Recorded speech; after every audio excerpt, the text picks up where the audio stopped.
Վերջերս հանդիպել եմ Ադրբեջանի օմբուդսմեն Սաբինա Ալիևայի հետ։ Նա նշել է, որ ձեզ հետ արդեն քննարկել է Բաքու այցելելու հնարավորությունը եւ ադրբեջանական կողմը պատրաստակամություն է հայտնել նպաստել դրա կազմակերպմանը։ Հայաստանի Հանրապետության քաղաքացիները երկար ժամանակ պահվում են ադրբեջանական բանտերում առանց ընտանիքի անդամների հետ հանդիպումների եւ անկախ մոնիթորինգի, այդ թվում ԳԽՄԿ-ի կողմից։ Այս պայմաններում Հայաստանի Հանրապետության քաղաքացիների իրավունքների պաշտպանության համար պատասխանատու հաստատությունը որևէ նախաձեռնողականություն չի ցուցաբերում։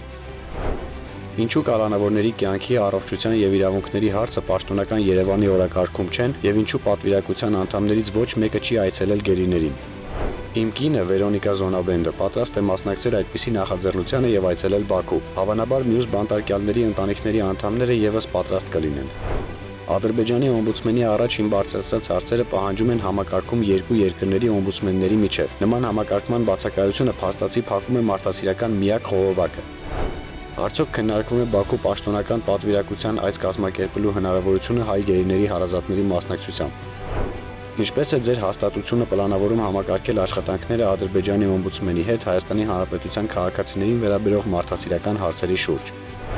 Ձերբակալության պահից սկսած ձեր ղեկավարած հաստատությունն ինչ միջոցներ է ձեռնարկել հայ գերիների իրավունքները պաշտպանելու համար։